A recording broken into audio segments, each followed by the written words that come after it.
So if you get 300,000 businesses and divide by 10, that means you need at least about 30,000 accountants. Yes. Before you even add on the small businesses that also need support. Need some support. What do you see happening if status quo is maintained? If the number of accountants continues to remain low? Yeah. If we don't hit the target of 30,000? Yeah. What do we stand to lose? You need to be aware. What are the opportunities that the profession will give you, both in the short term and in the long term? That's where the foot soldiers, do the heavy lifting, for lack of a better word. So you do quite a lot of heavy lifting in terms of the learning curve. How do you balance? Maybe I could also learn from you, The journey is not smooth, and I would be lying if I tell you that it is. And it's not meant to be smooth. At some point they will close. You don't want them to close before you've tapped into them.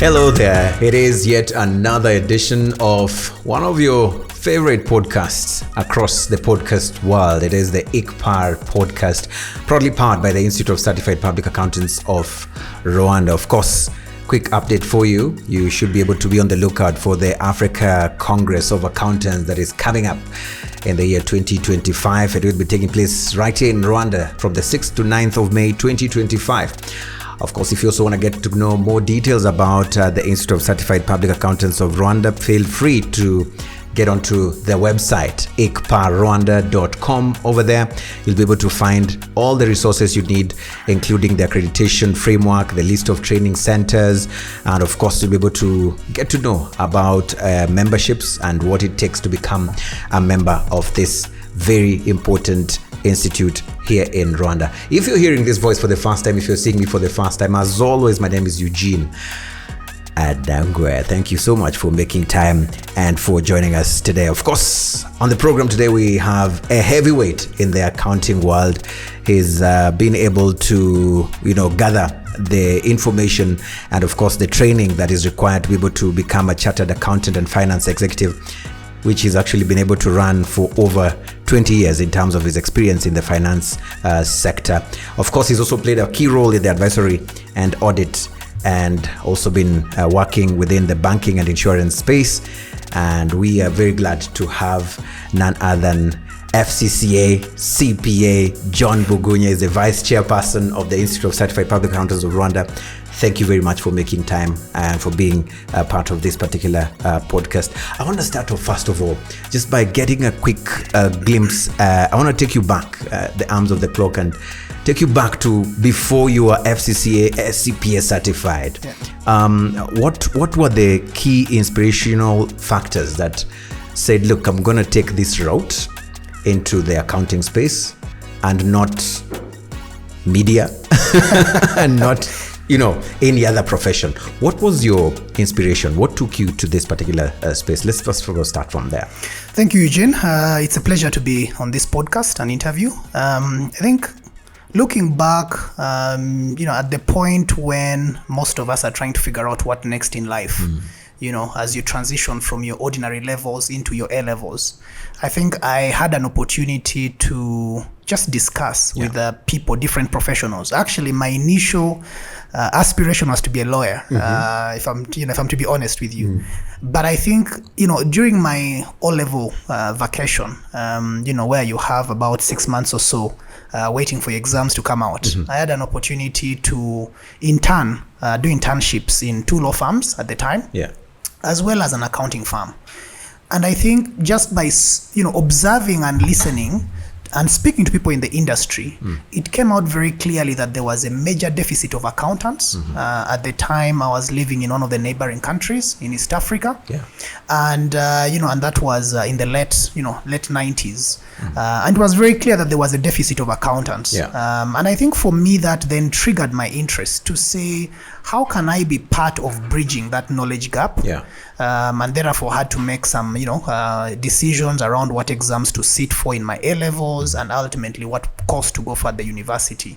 But really, it was driven by the discussions I had at that point in my life, by the experts who were in the field, and I think who in a way played some sort of mentorship and to steer my career to where it is today. So for that, I will always be grateful that I had that opportunity. It's interesting, especially having people who can be able to guide you, and I think at a personal level I've also been able to see that as a big challenge for many young people who fail to understand their purpose in terms of career, which path to take. And I want to just understand, what was the role of family for you in guiding this particular process of deciding your career path? Good question, Eugene. I think one cannot downplay the role that family plays, especially your elders, like your parents. Because, in the African culture, your parents tend to be the fountain of wisdom, You always reach out to them for guidance. And my dad was an accountant, and I guess in a way that sort of skewed my decision-making process. But I think he also helped to amplify the dire need for accountants in this part of the world, and I think his influence and passion for the accounting profession in a way rubbed off, and I was able to actually appreciate it a bit more. So to answer your question, Eugene, I think without a doubt, my parents, especially my dad, played a big role in just helping me understand what the profession is about, and also guide me in terms of what are the steps to take to be able to, achieve certain milestones. And when I say steps to take, Eugene, I think it goes without saying that when you finish your university, a lot of us think that we've reached the pinnacle. Correct. And you're keen to go out in the marketplace, get, if you're lucky, get $1,000 plus and feel like you've lived the life, And I think for me, I was able to steer my career and say, look, if you're to move as fast as possible, probably you need to look for an opportunity in the audit world with one of the audit firms. This will take you X number of years. You need to study your qualifications, ACCA or CPA. So just to sort of chart out how your career journey will unfold, and so that you can also manage your expectations. You're not too quick to look for the money before you have the skills to get that money. But I'm also keen to understand also, because there are points in life that some of us have what we call the fear of unknown, of whether this is the direction I need to take or not. And some of us have either been driven by different factors in choosing that career path. And accounting, law, these are considered traditionally very tough courses, aeronautical engineering. These are considered very tough career paths for majority of us out here. And I just wanted to understand how easy or how difficult is taking this particular path, especially for that young person who's watching us, listening to us right now, and maybe they are trying to understand whether this is the direction they need to take or not. What sort of advice would you be giving in terms of what they are bound to meet on the way through this particular career path? Thanks, Eugene. Look, I'll try to summarize my response in about 3-4 different aspects. I think the first one is some level of awareness. Because you see, Eugene, before one is able to make a decision, you need to have the information. You need to be aware. What are the opportunities that the profession will give you, both in the short term and in the long term, right? And that awareness can come through, career guidance. One can get through mentors, even through institutes like the ICPA, through some of the career programs that the institute organizes. So for you to have information and be aware of the opportunities, but also the process you have to go through. The other is also one's intention. Having got the information, what is your intention? Are you someone who is going to procrastinate? See your friends and your peers go down that path, but not yourself. I think the other one, Eugene, is then you have to make a decision. And you see, decision means that you have different alternatives. And within all those alternatives, then you decide, this is what I'm going to take. Yes, there could be challenges, there could be some thorns down the road, but based on the information I have, I think this is the right decision to take. And then lastly, Eugene, is discipline. And I'll talk about discipline a bit more. When I did my qualifications, just after the university, I worked for one of the big 4 audit firms. At the entry level, like most people will tell you, that's where the foot soldiers, do the heavy lifting, for lack of a better word, Yes. So you do quite a lot of heavy lifting in terms of the learning curve, in terms of the volume of work, but at the same time, you're expected to study and pass your exams and qualify as an accountant. So at that point, Eugene, a lot of discipline is required and commitment to the path you've chosen. Staying grounded. Correct. Because it involves quite a few long nights and early days, because you have to be at work at 8, then, do your classes in the evening. If you're lucky and you're in the city, sometimes you've been deployed outside the city. So the journey is not smooth. And I would be lying if I tell you that it is. And it's not meant to be smooth. Just like anything in life that is worth getting, you have to put in some effort, right? Yeah. But I think for me, it's the realization that, one, there are opportunities in the accounting world. We are looking for accountants. Just look at the example of Rwanda. We are in dire need of accountants. That means that on a personal level, on a personal selfish level, if you do if you complete your accountancy program, there are opportunities in the market. So the chances of getting employment are high. But secondly, we are also in an environment like Rwanda where we are blessed that we have the Institute of Accountants. We have some different schemes in the country that can actually alleviate the financial burden for you to actually do the exams and study. And maybe we'll get an opportunity to touch on those. There are some different schemes spearheaded by the government, schemes that have also been, created by the Institute through other partners like Chansen, where they can actually pay for you. You do your exams, and you pay later on in life once you've been employed. So, I mean, for me, the opportunity is there. The support is available. I think it's just about the intention of the individuals to step forward and take this opportunity, because these opportunities will not exist in perpetuity. At some point they will close. You don't want them to close before you've tapped into them. Right. That's powerful. If anyone is actually posting, that's actually the post. I would say the tweet, but the platform was changed the name, so we can't say X. So Uganda and the United Kingdom, I think these are very key places in your career path. And I want us to just talk a bit about them in terms of shaping who you are today, in terms of even your over 2 decades of experience, which we'll also talk about as we transition slowly into the Institute of Certified Public Accountants of Rwanda itself, and the role it is playing to be able to push the increase in the numbers of proper accountants to serve. Talk to me about these two places and the untold stories of how they've shaped who you are today. Thanks, Eugene. So Eugene, I think let me start with Uganda. So because of the unfortunate history of our country, my parents left Rwanda when they were fairly young, in the late 50s, about around 58, 59. So myself and my siblings were born in Uganda.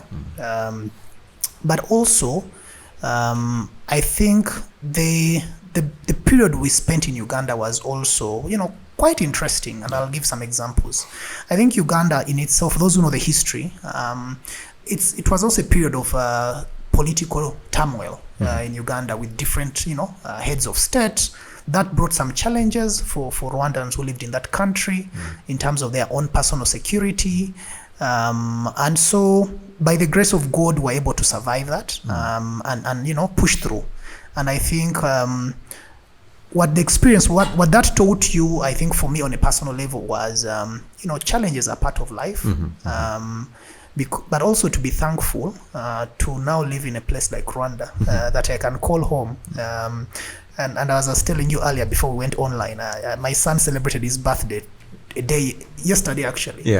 And for him, when I share with him some of the experiences that we went through in Uganda, some of the challenges, he cannot relate with them because he's used to Rwanda where you can ride your bike on the road and no one will push you off. Dedicated cycling lanes. Correct. Yes. So I think it makes you appreciate the blessing we have to have a country called Rwanda. But back to your question, I think in my professional life, Uganda was a very, it's an environment where, it's survival for the fittest from a professional perspective.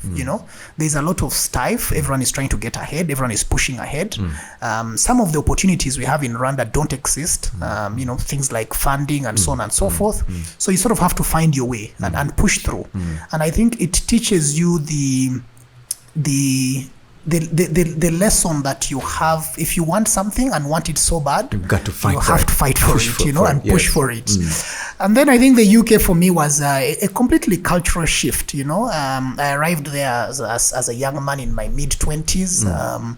In London, it was towards winter, and you know, just the adjustment to the weather was in itself quite a torrid experience, but also from a work experience, you know, having come from Africa with a different accent, you know, and then trying to apply yourself in a work environment. Yeah. So it requires you to demonstrate your ability and probably put in 2-3 times more than a national in that market, you know, and sort of it teaches you that, you know, hard work is required. You know, ability is not enough. You know, you have to actually show up and put in the effort and put in the time. But I think without a doubt, a lot of experiences, and I'm blessed to have, you know, experienced that along the way. Yeah, interesting. You know, something interesting towards the lines of the accounting profession is that there's actually a day in the whole year dedicated just to celebrate people like you and many others who are serving in this particular space. The International Accounting Day, November 10th. I want to ask you this: is there much to celebrate? If we were to be asked that question, we are celebrating, yes, but what is there to celebrate from where you sit? Good question, Eugene. Look, I think there are things to celebrate, Eugene. To be honest, because we've made significant strides as accountants in the world, but also in Rwanda particularly. But if you ask me honestly, there's still a lot we can do and we should do. We are not where we should be. And I think, let me start with the first part. You know, what should we celebrate, Eugene? I think if you look at our institute, that was officially created by law from 2008. We are now slightly shy of 15 years, just going to the 16th year. And we now have close to 2,000 members, qualified members.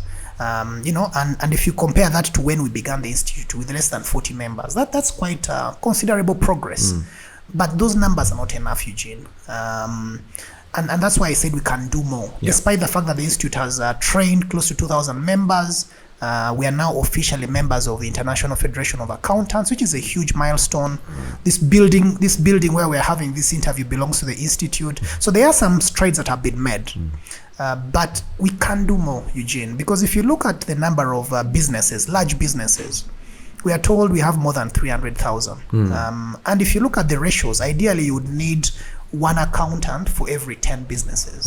You know, so if you get 300,000 businesses and divide by 10, that means, Eugene, you need at least about 30,000 accountants. Before you even add on the small businesses that also need support. Need some support in that sense. So 1,500 it's a drop in the ocean. Drop in the ocean. And I think we'll get an opportunity to talk about what is the institute doing to quickly grow that number, but make sure as we grow it quickly, Eugene, we're also releasing quality in the market. Let's actually talk about that. What is happening from the ICPAR perspective? I know there are students who are actually enrolling. I know membership is happening. But as you rightly put it, what gives you sleepless nights as the vice president of this important institute in terms of seeing or raking in more numbers of members and more numbers of accountants? Thank you, Eugene. So I think let me step back a bit. About 4 or 5 years ago, the institute rolled out its own curriculum, sort of examination and qualification. And it's for the CPAs, Certified Public Accountants, and the CATs, Chartered Accounting Technicians. Before that, most of our members had qualified either through CASNEB, the qualification in Kenya, or through ACCA from the UK or CIMA. So about 5 years or so ago, the institute came up with its own qualification, which was a major milestone, because that meant that actually people could sit for a qualification that had been set by the institute, and that is more tailored to the Rwandan context. Right? Then, fast forward, Eugene, what we are trying to do now, a couple of things. One is create awareness about the profession. How do we ensure that someone who is in a vocational training school somewhere in the northern province or in the eastern province not in Kigali, is able to understand what the profession is about and the opportunities and what does it take for you to become an accountant. And we've been doing quite a lot of sensitization campaigns with the vocational training colleges, with the universities. Over the last 2-3 years, you'll see there's a lot of media articles around the campaigns we're doing. Secondly, Eugene, what we've also tried to do is to say, how do we unlock the issue of funding? Because, some people want to do the exams, but don't have the ability financially to do the exams. So we are lucky that the government of Rwanda came up with a scheme to support high-performing students, through the various universities. And we've been tapping through that scheme. Thousands of students have been sitting for exams. But that is not enough, Eugene. We said, okay, those are high-performing. They could be average or, mid-tier students who could actually also be interested in becoming accountants. So we've reached out to institutions like Chansen International. What they do is they fund the students. They do the exams. The understanding is that when the student qualifies and gets employment, gainful employment, then they can be able to repay. So the issue of funding, awareness, but beyond that, Eugene, we also understand that there are Rwandans who may live in parts of the country that are not necessarily close to tuition centers where they can study from. So one of the big projects we're working on, Eugene, and I'm glad to say that we expect that by early next year, will be able to go live, is what is called a computer-based examination, which is part of our learning management system. So what this system will do, Eugene, I'm sure you've seen institutions from Europe, from the US that are able to offer online programs. You're in Rwanda, but actually sit for a qualification and get certified. So that's what we're trying to do. So from early next year, Eugene, anyone who is interested in being an accountant will be able to sign up wherever they are in the part of the world, as long as they have a computer and internet, be able to log in. There will be materials, there will be tutorials, there will be videos of lecturers, they'll be able to sit exams and actually qualify. So what we're trying to do, Eugene, is to make it as accessible as possible. Ensure that anyone who is interested can actually be able to enroll and qualify without necessarily having to be in Kigali. If we talk now the language of accountants, this is the expectation of, in terms of in. Now let's talk about the expected out. What are the KPIs that you've put for yourselves? Because we are talking about 15 years, close to 16, with less than 5,000. So based on these initiatives that you just spoke about, what's your expected number in terms of the increment of these, number of the professional accountants that we're seeing out here? Thanks, Eugene. That's I like the question. It's very precise, and I think it calls for specific numerical targets. Now, Eugene, our strategy is to try and leapfrog and get close to the required numbers. If you took the estimate I gave of 300,000 businesses, those are large businesses. Divide by 10, because we are saying an accountant for every 10 large businesses, then ideally you'd be talking about 30,000. Now, how do we get to 30,000, Eugene? And that's something we've been scratching our heads to figure out, because you see, the process is such that we need tuition providers. So you need to release a large number of teachers who are teaching these programs. Where do we find these teachers? So we're having conversations with the Rwanda Education Board. We're having conversations with different stakeholders to say, can we start by training the teachers? Go to the teacher training colleges and the teachers who are currently in the schools, train them, make sure that we have a large pool of teachers that can then support these students.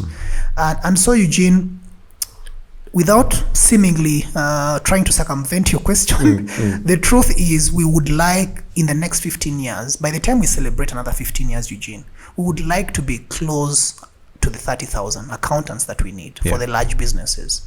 That is going to require a lot of effort, not just from the institute, from the media like yourself to create the awareness, Eugene, but also from other stakeholders.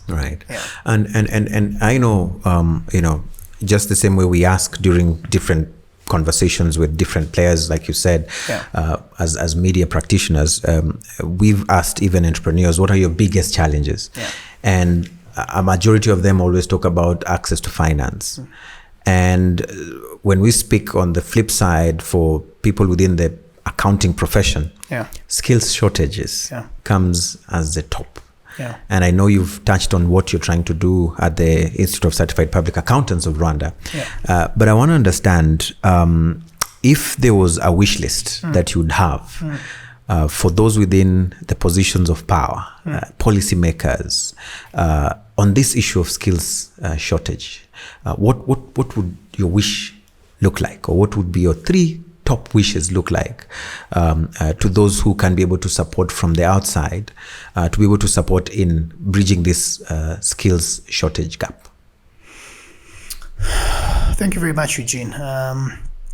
Look, I think some of the, I'll probably may mention 1 or 2 things that we've highlighted before. But I think first is to acknowledge the support that we've received. Yeah. Without the support of stakeholders, primarily government, the reality is that Eugene will not be where we are. From 2008 to where we are to date, annually the government is able to support us financially, but also through sponsorship of the high performing students. So the support has been quite strong, and for that I think it's important to acknowledge that and also appreciate it and say, thank you very much to the government of Rwanda. But I think going forward, Eugene, as we try to leapfrog from where we are, less than 2,000 to 30,000, it's going to call for doing things different, right? And when I say doing things different, what do we mean, Eugene? Right now we are tapping into students that have completed or in the process of completing their university degrees, or at the vocational level who are almost completing. And therefore we need then to lower the net and probably think through and say, should we be looking at students probably who are still in secondary? How do we start introducing accounting programs at that level? Because apart from the CPAs, we also need CATs. And if you think about it, Eugene, a CAT is almost like a diploma. And someone with a diploma can actually do quite some decent work, right? You don't need to get a degree to be able to do decent work. So I think as we have these conversations, Eugene, we'll need to engage with the people in charge of the education programs in this country and say, how do we widen the net and create more access, even people who are still in the lower levels of the education process? I think that's one. The second one, Eugene, is despite the progress we've made, I think there's still a lot we can do. And therefore what the institute has done, Eugene, is beyond the accounting profession, with the CP and the CAT, we've also come up with a program targeting the public sector. How do we make sure that the people at the Murenji, the lowest level of local government, all the way through the districts and the ministries, are actually professionals that can be able to serve the public? So the institute has come up with a public finance management program, the first of its kind in this part of the world. And we are speaking with the different stakeholders to say, this program has very specific modules that looks at procurement, looks at, management and leadership and so on and so forth. How do we embed this in the country so that you don't only have accountants serving the private sector, but we also address the needs of the public sector. So again, some support in terms of, getting that rolled out, communicated and supported. I think you would then have achieved a lot, Eugene. But again, back to your question, what keeps me awake? I think, Eugene, the institute has achieved a lot. And when you achieve a lot, much is expected. Much more is expected. Correct. So I think what keeps me awake is to say, how can we realize the big numbers that are required? How do we take this gospel of accountancy to the rest of the Rwandans? Right. And how do we break down the challenges of language disparity, given our background, where you find that not everyone is proficient in English. How do we simplify things so that everyone is able to appreciate them? So I think, that's for me what keeps me awake. I'm hoping that in 15 years, Eugene, we'll be talking a different probably story. When I speak to someone else in this chair, not myself, you'll say, John said 30,000 accountants. Where are those numbers? And I hope we'll be close to that number, if not above. But I think the future is bright, Eugene. The future is bright. As you say that, a notion or a point comes to my mind, especially when it comes to how significant or how important the accounting or accountants are put in terms of the pedestal or the importance in economic growth. And I want to understand, some people might say, accountants are, they're playing from the outside, the silent ones, fence sitters, and we don't seeing them at the forefront of national economic socioeconomic development. And I want you to make a case for your colleagues and peers within the accounting profession in terms of their significance. Maybe the voice has not been amplified that much to be able to see, hey guys, these are people, or this is a profession that is not to be underestimated. Talk to me a bit about instances that the accounting profession has stood at the forefront to say, look, we are going to show leadership in this area, and this is actually going to support the country in achieving, let's say, the Rwanda's vision. In that particular sense. How do you argue out with someone who probably says, we should put at the forefront maybe people within the sports sector, or people within the export sector? Why should the accountants be seen as a very, very strong sector, or people who need to be respected in that sense, as far as socioeconomic development of a nation like Rwanda is concerned? Thanks, Eugene. So I think if you look at the plans of the country, you're looking at the 2050 vision, yes, as well as the recently rolled out NST1, which is the National Strategy for Transformation 2. I think they are very clear in terms of positioning this country as a knowledge-based economy. Yes. And if you look at some of the initiatives like the Kigali International Financial Center and all the other initiatives that the government is putting forward, you can tell that the country is trying to grow, achieve economic transformation through ensuring that it has a population that is quite sophisticated in terms of skills and competences. And I think, Eugene, that's where we see the institute playing a role to say, how do we make sure that businesses that will come to Rwanda as a result of these excellent initiatives like the KIFC will actually find accountants who are available to offer the skills, for fund managers and investment companies and so on and so forth. Not just accountants, I'm sure there will be other professionals required as well. Yeah. So, Eugene, what we are now trying to do is to say, before we even think about those, we know that we already have a gap, in the existing market, we already have a gap of professionals. So, Eugene, is to really try to tap into that, but also be mindful that we need to have quality accountants, because, Eugene, if you have an accountant also who is not well prepared, they're not in a position to advise you and provide inputs, then you start having doubts about their ability and start questioning what the institute is doing and who are these people coming out in the market. So in terms of the rationale, Eugene, back to your question, the arguments for accountants in this market, I think they are obvious because of the developmental agenda that the country has. And Eugene, the challenge is more to say, how do we close that gap, and what can we do as an institute? But I think there's no doubt that the need is there. The shortfall is clear to all of us. And I think it's just trying to bridge that gap. Right. I want to take you to a conversation, or move the conversation forward, especially when it comes to regional integration. And I bring this question based on the fact that there are very big events that I've also been privileged to be part of. We've had the IACOA, which has brought together the East African accountants. Now there is what we call the ACOA, the African Congress of Accountants, which is coming to Kigali. Talk to me a bit about the role of real, meaningful regional partnerships in trying to help Rwanda achieve its vision of actually increasing the number of certified, qualified accountants. This journey of the 30,000 new accountants. How will the region play in terms of the role, in terms of supporting in this area? When you meet with your peers coming for such kind of forums right here, what kind of conversations happen along the lines of, hey, we need to partner and achieve this particular goal? Thanks, Eugene. I think that's an interesting question. Look, indeed, as you mentioned, in April, we had the East Africa Congress of Accountants. Yes. And again, the big one next year, that's the entire continent will be coming to Rwanda sometime in May. Now, in terms of the contribution of the rest of the regional countries, I think it's been tremendous, Eugene. If you go back to 2008, when the institute was set up, all the way to about 2018, a lot of our members were sitting exams from the region, exams set by CASNEB from Kenya. Others were sitting exams from outside the UK.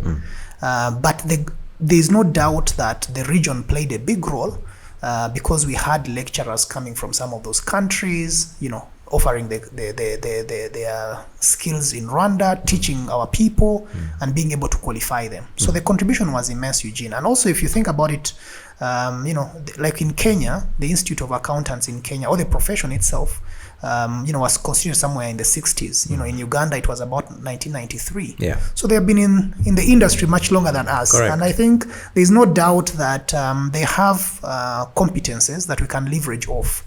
And the good thing, Eugene, is that across the East African region, we've signed what is called a mutual recognition agreement, meaning that accountants from any of those regional countries can actually, cross borders and come and offer their services in the other countries. Obviously, there are some mechanics around that. Not, some countries have put some barriers and requested for additional exams to be sat. But broadly speaking, we've received a lot of support as ICPAL. And I think we continue to leverage off that. If you've been to one of our training sessions, you will see that we usually invite trainers from across the region so that we can have a diverse set of skills and experiences. Yeah. And when you say that, I'm sure there's someone who's keen to understand if they are maybe interested in taking up a course that is not offered, rather they are actually intending to take a course offered by under ICPAR. Yeah. And they may be scared that if I'm going to go to Kenya, Uganda, Tanzania, maybe my certificate will not be recognized. Yeah. I wanted also to make a case on that.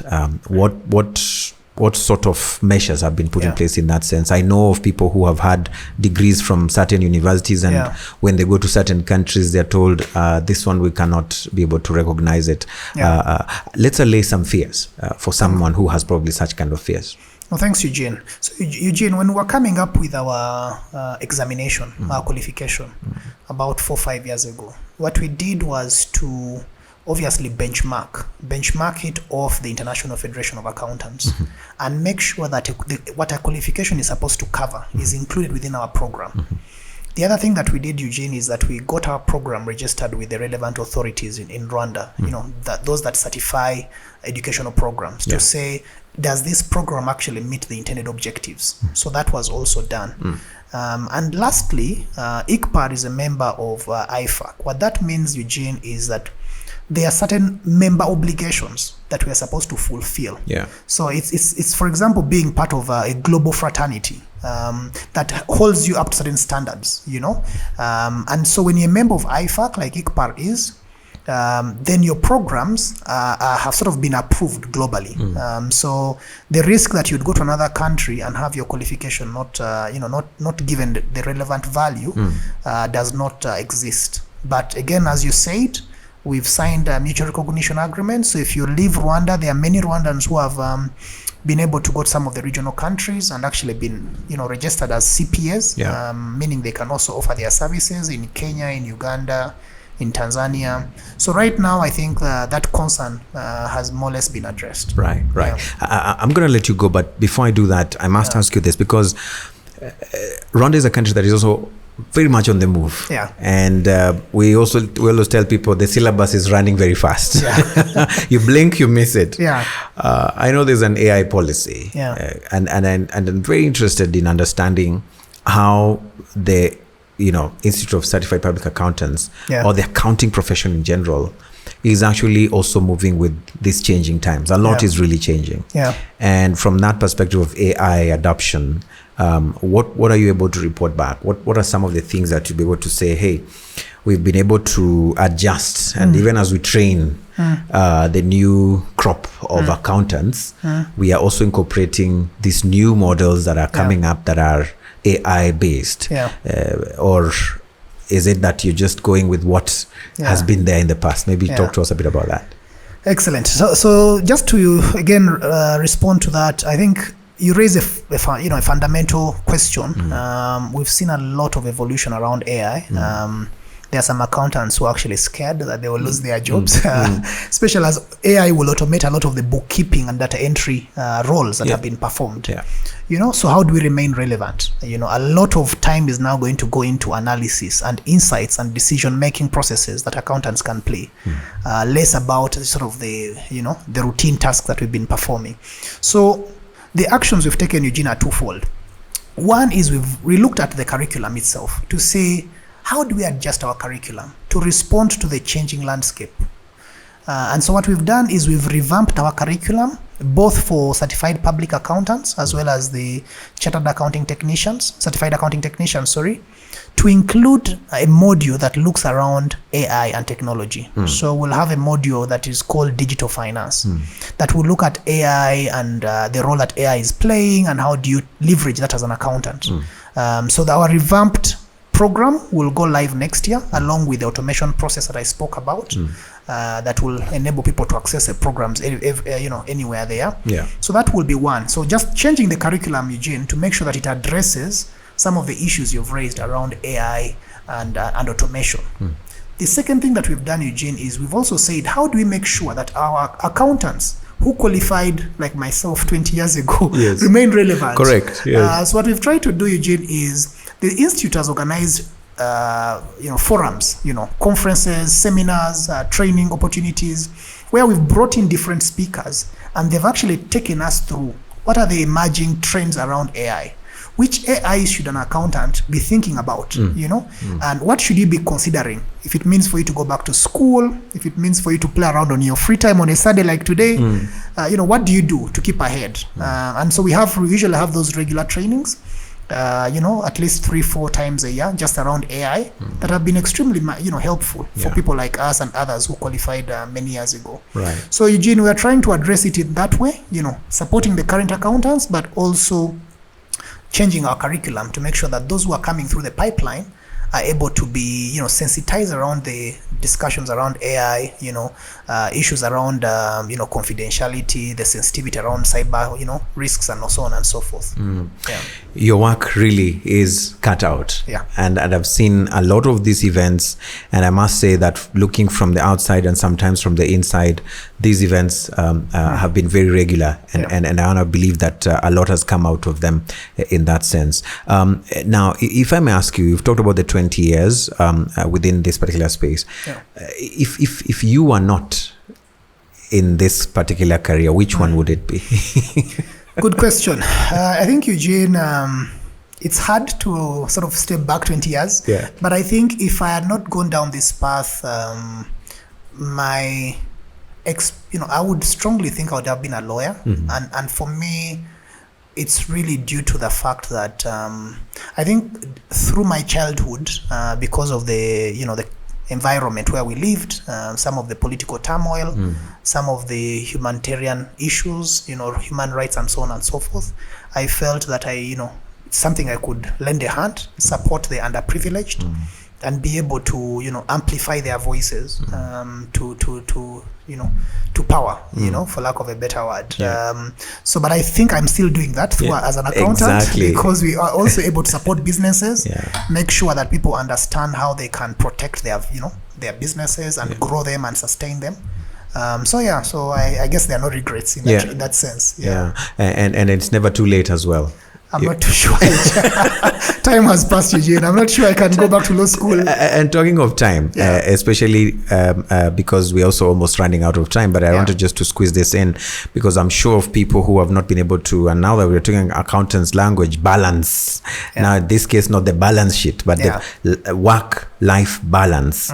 Maybe a quick advice that you'd give out there. How do you do it yourself? Because I'm sure you're a family person. You talked about your amazing son who turned 10. How do you ensure that in the midst of wanting to keep the books okay, the audits works, and refreshing your mind to be able to come up to speed with the changing terms, including the AI? How do you balance? Maybe I could also learn from you. Thanks, Eugene. I think that's look. I think we're all trying. I'm sure it's a similar challenge you experience as well. But I think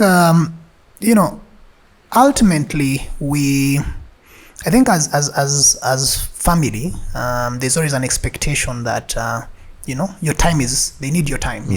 Actually be present, not physically but also fully present mentally and spiritually.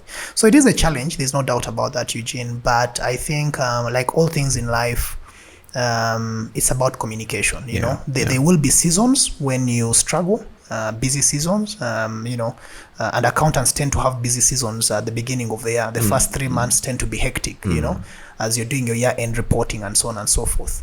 But I think for me thereafter is to being able then to make time as well. So I think it all comes down to communication, Eugene, to be able to explain the times when you're not present.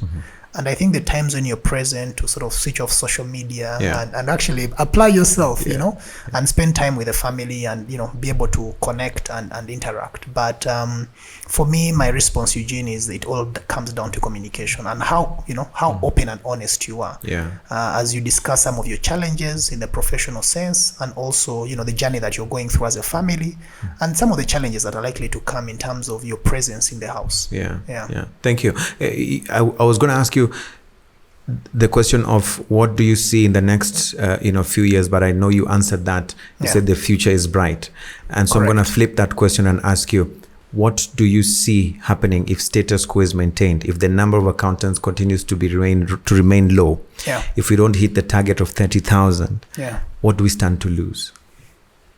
A lot, Eugene, a lot. I think it's evident that if we don't sort of move faster and at a different pace, then certainly we would not, the profession would not be able to contribute to the economic agenda that the country has, which is something that I think as a leadership we are keen to avoid. We want to make sure that as investors come into this country, they're able to access accountants. They are recognized accountants that can be able to give world-class service.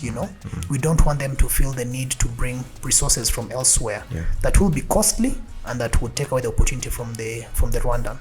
So Eugene, to answer your question, if we don't put in place the initiatives we are thinking about, there would be an opportunity cost. There's no doubt about that, but we are optimistic that we've had discussions, by the way, with the stakeholders across the divide, whether it's government stakeholders, private, and so on and so forth. And I think there is a realization that there's an opportunity for us to move faster and really apply ourselves and create value for the country. And right now, as we speak, Eugene, we are putting some actions in place. Hopefully, we'll be able to communicate those in the near future. But we are putting together actions with all these stakeholders that will actually realize those results. So I'm fairly optimistic that you will see the next time we have a conversation, Eugene, in a couple of years, you'll see some impressive numbers. Right. Perfect. John Bugunya, FCCA, CPA, thank you so much for making time, being part of this particular ICPAR podcast. And we want to say thank you for actually believing in media and, of course, to promote such kind of dialogues, because they are going to transform and support in achieving the goals and targets that you have set. Thank you very much, Eugene. My pleasure. Thank you so much. All right. There you have it. Of course, the conversation ends right here, but it continues across social media platforms. And we would like you to be able to take some time, even if it's just a minute. Just scroll through the ICPAR podcast. I promise you'll be able to get all the resources that you need. And of course, if you hadn't known about it, it is icparrwanda.com. You'll be able to understand what the institute is all about, including what they do, the governing council, of course, some of the fee structures that you'll need. And of course, you'll be able to understand how do you become a member. I'm sure that maybe your institution would like to join ICPAR, and this particular website offers you all that kind of information. Please get on there and be able to understand more details. We need more accountants, and you'll be able to learn also how to become a student and what kind of structures and incentives are available to support you in this course. If you've been listening to us, we want to say thank you. If you've been watching us as well, thank you so much for being a part of the program. As always, I'm Eugene Anangwe. Goodbye for now.